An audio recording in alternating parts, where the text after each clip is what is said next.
Vote কাটুয়া BJP আজ প্রথম তা নয়।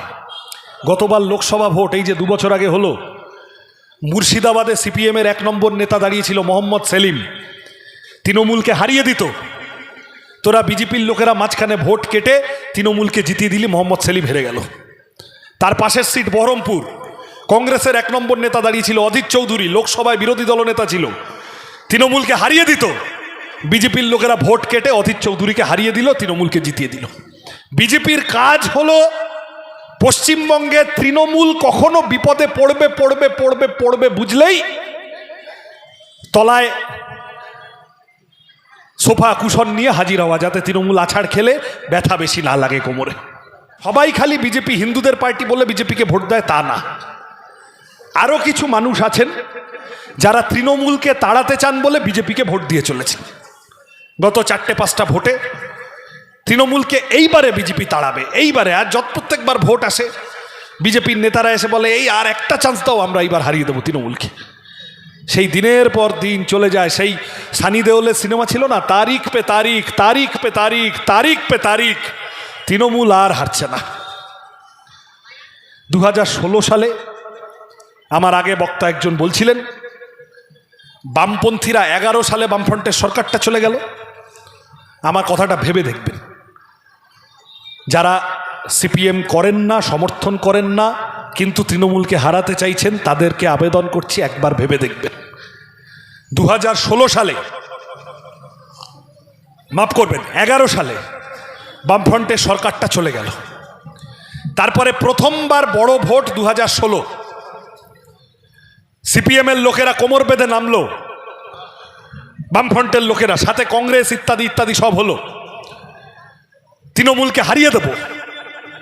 এই আপনাদের পাশের কেন্দ্র পাঁশকুড়া পূর্বে কম বয়সী ছেলে বামফ্রন্টের যুবনেতা ইব্রাহিম আলীকে মানুষ জিতিয়ে পাঠালেন বিধানসভায়। এরকম 70-80টা সিট বামপন্থীরা কংগ্রেসের লোকেরা মিলে জুলে জিতল, কাছাকাছি গেল, কিন্তু তৃণমূলকে হারাতে পারল না। কেন হারাতে পারল না? দেখেন, আজকালকার দিনে না বক্তৃতা দিতে গেলে স্টেজে দাঁড়িয়ে ঢপ মারা কঠিন আছে। এই সব মিডিয়ার ক্যামেরা দেখছেন, আমি একটা মিথ্যা কথা বলবো, সঙ্গে সঙ্গে বলে দেখিয়ে দেবে সৃজনদা আপনি ঠিক বলছেন না। আমি পাল্টা চ্যালেঞ্জ দিচ্ছি, আমার কথা ভুল মনে হলে আমি বক্তৃতা করতে করতে ইন্টারনেট খুলে 16 সালের ভোটের রেজাল্টটা দেখে নেন, হিসাবটা দেখে নেন, দেখে নিয়ে বলেন আমি ঠিক বলছি না ভুল বলছি। 70-80টা সিট বামপন্থীরা জিতলো, আরও 70-80টা সিট বামপন্থীরা বা কংগ্রেসের লোকেরা জিততে পারত। তৃণমূলের সরকারটার 2016 সালেই অন্তর্জলী যাত্রা হয়ে যেত। বিজেপি ভোট কেটে, বিরোধী ভোট কেটে 1200, 1500, 1400, 1700, 1000, 2000 ভোটে বামপন্থী প্রার্থীরা বা কংগ্রেসের লোকেরা হারল। বিজেপি বিরোধী ভোট কেটে তৃণমূলের সরকারটাকে রেখে দিল। আর পরিবর্তে তৃণমূল কি দিল? আজকালকার একটা হয়েছে, বলে কেউ কারুর জন্মদিনে উপহার নিয়ে গেলে আবার একটা রিটার্ন গিফট দেয়। তাহলে রিটার্ন গিফট তৃণমূল কি দিল? আপনাদের মনে থাকবে কংগ্রেসের সর্বজনশ্রদ্ধেয় নেতা ছিলেন জ্ঞান সিং সোহনপাল। খড়গপুর শহরে চাচা ডাকত লোকে, সবার কিছু মানুষ থাকেন না রাজনীতির ঊর্ধ্বে। জ্ঞান সিং সোহনপাল বহুদিন ধরে খড়গপুর শহরটা থেকে জিততেন, বিধানসভায় বিধায়ক ছিলেন।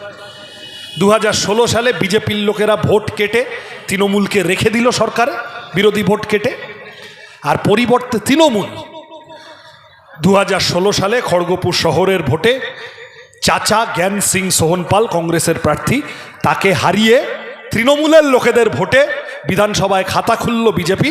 খড়গপুর সদর থেকে নির্বাচিত হয়ে, তৃণমূলের ভোটে নির্বাচিত হয়ে বিধানসভায় গেলেন সেই দিনের বিজেপির রাজ্য সভাপতি দিলীপ ঘোষ। গিয়ে কি লাভ হয়েছে সবাই জানেন, গরুর দুধে সোনা খুঁজতে গেছেন, সে অন্য কথা। আমি এটা ভেঙে বললাম এই কারণ বিজেপির লোকেরা পাড়ায় পাড়ায় গিয়ে বলবে যে নিরঞ্জন সিংকে ভোট দিস না, ভোট কাটবে। আমি কি এই কথা যদি কেউ বলে, আমার সিপিএম কর্মীদের কাছে আবেদন, পাড়ার মানুষের কাছেও আবেদন, পাল্টা বলবেন যে আচ্ছা সবই তো বুঝলাম, গতবার লোকসভা ভোট এই যে 2 বছর আগে হলো, মুর্শিদাবাদে সিপিএমের 1 নম্বর নেতা দাঁড়িয়েছিল মোহাম্মদ সেলিম, তৃণমূলকে হারিয়ে দিত। তোরা বিজেপির লোকেরা মাঝখানে ভোট কেটে তৃণমূলকে জিতিয়ে দিলি, মোহাম্মদ সেলিম হেরে গেল। তার পাশের সিট বহরমপুর, কংগ্রেসের 1 নম্বর নেতা দাঁড়িয়েছিল অধীর চৌধুরী, লোকসভায় বিরোধী দলনেতা ছিল, তৃণমূলকে হারিয়ে দিত। বিজেপির লোকেরা ভোট কেটে অধীর চৌধুরীকে হারিয়ে দিল, তৃণমূলকে জিতিয়ে দিল।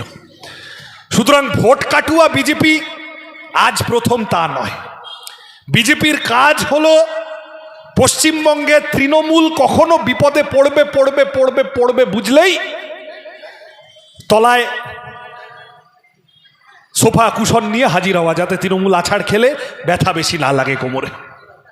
এই যে ধরেন 26,000 লোকের চাকরি নেই, চলে গেছে। বা এই যে ধরেন আরজি করের ঘটনা, সব থেকে ক্লাসিক আরজি করের ঘটনা। মানুষ খেপে গেছিলেন, লক্ষ লক্ষ মানুষ রাস্তায় নেমেছিলেন। এই লক্ষ লক্ষ মানুষ রাস্তায় নামার পর বিজেপি ঢুকে পড়লো হঠাৎ। তাদের ইচ্ছা হলো আমরাও তাহলে আন্দোলন খেলবো। তারা ঢুকলো ছবি তুলতে, বিজেপির নেতারা। তখন যারা আন্দোলন করছিল, রাত জাগছিল, তারা সবাই বলল যে না, এখানে এইসব পার্টিবাজি চলবে না। আমরা সিপিএমের লোকেরা কিন্তু ওই রকম দাঁত কেলিয়ে মাঝখানে ঢুকে পড়তে যাইনি। ওটা মানুষের আন্দোলন, মানুষ থাকুন, কোনো দরকার হলে আমরা আছি। কিন্তু বিজেপির তর্স হয় না, বিজেপি ঝাঁপিয়ে পড়ে গেল ছবি তুলতে। তখন সাধারণ মানুষ বললেন যে তোমরা দেশের অলিম্পিকে পদকজয়ী মহিলা কুস্তিগীরদের ধর্ষণ করেছো, তোমরা উন্নাও হাথরস কাটুয়া করেছো, তোমরা আশারাম বাপু থেকে কুলদীপ সেঙ্গার, তোমাদের গাদা গাদা লোক ধর্ষণের অভিযোগে অভিযুক্ত। তোমরা মহিলাদের কি নজরে দেখো আমরা জানি। বিজেপি এই আন্দোলনে অ্যালাউ নয়, যাও ভাগো, ফটো। বিজেপির রাগ হয়ে গেল, আমাদের ঢুকতে দিল না। বিজেপি কি করলো? তৃণমূলের বিরুদ্ধে মানুষ রেগে আছে, লক্ষ লক্ষ লোক রাস্তায় নেমেছে, অভয়ার বিচার চাই। আরএসএসের প্রধান মোহন ভাগবত পশ্চিমবঙ্গে এসে বললেন আরজি করের ঘটনায় মমতা ব্যানার্জি সরকার যা করবে আমরা তার সাথে আছি। এই যে এখন অভয়ার মাকেও গিয়ে বিজেপি বুঝিয়েছে এইবারে আমরা ক্ষমতায় চলে আসবো, আপনি আসুন আমাদের সাথে। তা আমাকে মিডিয়ার লোকেরা জিজ্ঞাসা করেছিল, আমি বললাম যে অভয়ার মা, তার প্রতি সমস্ত শ্রদ্ধা আছে, সন্তানহারা মা, তাকে নিয়ে একটাও খারাপ কথা আমার বলার কোনো ধৃষ্টতা নেই। কিন্তু বিজেপির পানিহাটির প্রার্থী যদি তিনি হয়ে যান, তাহলে বিজেপির প্রার্থীকে তো ভাই জবাব দিতে হবে। হোম মিনিস্টার, দেশের স্বরাষ্ট্রমন্ত্রী অমিত শাহর সাথে এতবার দেখা করার চেষ্টা করলেন অভয়ার মা বাবা, অমিত শাহ টাইম দিল না কেন? কেন আরএসএস এর প্রধান এসে এই রাজ্যে বলে গেল যা করবে তৃণমূলের সরকার আমরা তার সাথে আছি? ওই যে আরজিকর হাসপাতালের মাথা লোকটা ছিল, অ্যারেস্ট হলো, কি নাম, কি ঘোষ, সন্দীপ ঘোষ। সে লোকটা অ্যারেস্ট হয়ে গেল, ধর্ষক, চোর, খুনি, ডাকাত। সিবিআই অ্যারেস্ট করার পরে সিবিআই তারপরে আর চার্জশিট দিতে পারলো না, জামিনও পেয়ে গেল। কেন সিবিআই মাঝপথে তদন্তটা ঝুলিয়ে দিল? কেন আরজি করের অপরাধীরা, অত লক্ষ লক্ষ মানুষ রাস্তায় নামার পরেও এখন জেলের ভিতরে নেই? কারণ বিজেপি দেখেছিল এই আন্দোলনটা যদি আরো বাড়ে তৃণমূল বিপদে পড়ে যাবে, আমাদের তো ফায়দা হবে না, উল্টে তৃণমূল বিপদে পড়ে গেলে মাঝখান থেকে যদি সিপিএমের লোকেরা উঠে আসে, ওরে বাবারে বাবা, থাক তৃণমূলকে বাঁচিয়ে দিই তার থেকে। বিজেপির কাজই এটা।